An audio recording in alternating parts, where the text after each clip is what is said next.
আল্লাহ পাক প্রথম থেকে শুরু করেছেন। আল্লাহ রাব্বুল আলামিন সূরা হাদীদের মধ্যে একটা আয়াত বলেছেন যে হুয়াল আউয়াল ওয়াল আখির ওয়াল যাহির ওয়াল বাতিন ওয়া হুয়া বিকুল্লি শাইইন আলিম। আল্লাহ পাকই প্রথম, আল্লাহই শেষ। আল্লাহ পাক প্রকাশ্য, আল্লাহ পাক গোপন, এবং তিনি প্রত্যেকটা বিষয় সম্পর্কে জ্ঞানী।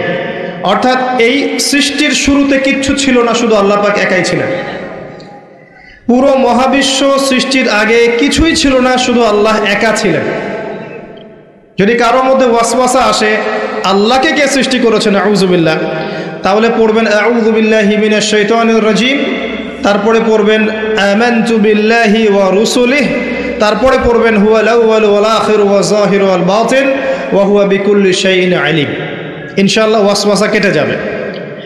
আর এই ওয়াসওয়াসা সেই প্রজন্মের কাছে বেশি আসে যেই প্রজন্ম চোখ থাকতেও অন্ধ, কলব থাকতে উপলব্ধি করে না, কান থাকতেও শোনে না। যেই প্রজন্ম দীর্ঘদিন পড়াশোনা করেছে, করার পরে নাস্তিক হয়ে গেছে।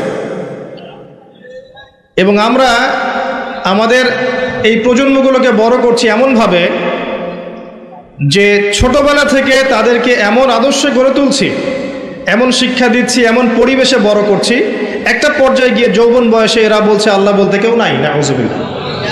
তারা বলছে ইসলাম সে যুগে চলতো, এ যুগে চলে না।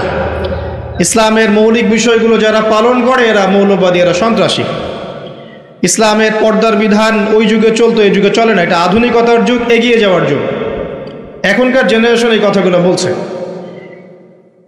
25-30 বছর তারা পড়াশোনা করার পরে ওযুর 4টা ফরজ বলতে পারে না, নামাজের আরকান আহকামগুলো বলতে পারে না, যাকাতের নিসাব বলতে পারবে না, রাসূলুল্লাহ সাল্লাল্লাহু আলাইহি ওয়াসাল্লামের সিরাত জীবনী একটা বারও পড়ে দেখেনি। ইভেন তারা কোরআনুল কারীমও বিশুদ্ধ করে পড়তে জানে না। এটা হচ্ছে আমাদের প্রজন্ম। এই প্রজন্ম যদি এদেরকে ইসলাহ এবং সংশোধন করানো না যায়, আল্লাহ এবং তার রাসূলের কাছাকাছি না আনা যায়, দিনের জন্য জীবন দেওয়া অনেক দূরের কথা, দিনের জন্য জীবন দেওয়াটা অনেক দূরের কথা, মানবতার কল্যাণেও তারা কিছু করতে পারবে না। আমার কথা কি বুঝতে পারছেন? দিনের জন্য জীবন, জান, মাল, সময়, শ্রম বিলিয়ে দেওয়ার তো অনেক উঁচু ঈমানের পরিচয়। সাধারণ যে বিষয়গুলো আছে এগুলোতেই তারা পিছিয়ে পড়বে। আল্লাহ পাক একা ছিলেন, আল্লাহকে কেউ সৃষ্টি করেনি। আল্লাহ পাক সবকিছু সৃষ্টি করেছেন। লাম ইয়ালিদ ওয়া লাম ইউলাদ ওয়া লাম ইয়াকুল লাহু কুফুয়ান আহাদ। 3 বার পড়লে এই সূরা আপনি কোরআন খতমের নেকি পাচ্ছেন। বারবার আমি বলি একটা কথা, কোরআন তেলাওয়াত বাড়িয়ে দিন।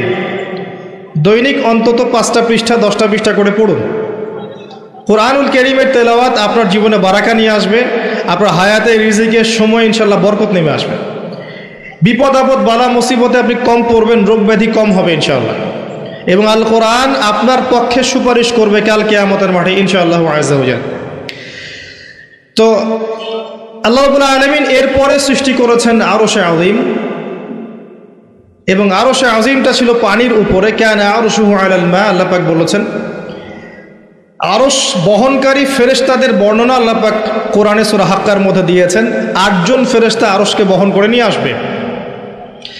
ফেরেশতাদের আকৃতি চিন্তা করুন তাহলে। এখনকার সায়েন্স আপনাকে শিখাবে চোখে যা দেখা যায় তা বিশ্বাস করবেন, পরীক্ষা নিরীক্ষা করে যা সিদ্ধান্তে আসা যায় এটাকে বিশ্বাস করবেন, এর বাইরে জ্ঞানের কোনো অস্তিত্ব নাই। এই কারণেই তারা আল্লাহকে বিশ্বাস করবে না, যেহেতু চাক্ষুষ দেখা যাচ্ছে না। এই কারণেই তারা ফেরেশতাদেরকেও বিশ্বাস করবে না, যেহেতু ফেরেশতাকে আপনি পরীক্ষা করে প্রমাণ করতে পারছেন না। এই কারণেই তারা জিন জাতিকে বিশ্বাস করবে না, কবরের আযাব, পরকালকে বিশ্বাস করবে না, এবং রূহ বা আত্মাকেও বিশ্বাস করবে না। জ্ঞানের এই যে মানদণ্ড নির্ধারণ করা হয়েছে, এটা হচ্ছে একটা শিক্ষা সেক্টরের শিরক। এখনকার বিশ্বের প্রতিটা সেক্টরেই শিরক আছে। শিক্ষা, পরিবার, অর্থনীতি, রাজনীতি, জিওপলিটিক্স, প্রতিটা সেক্টরেই শিরক আছে। আপনাকে 2 চোখ দিয়ে দেখতে হবে। খিদির আলাইহিস সালামের মতো, শুধু মূসা আলাইহিস সালামের মতো বাহ্যিক চোখে নয়।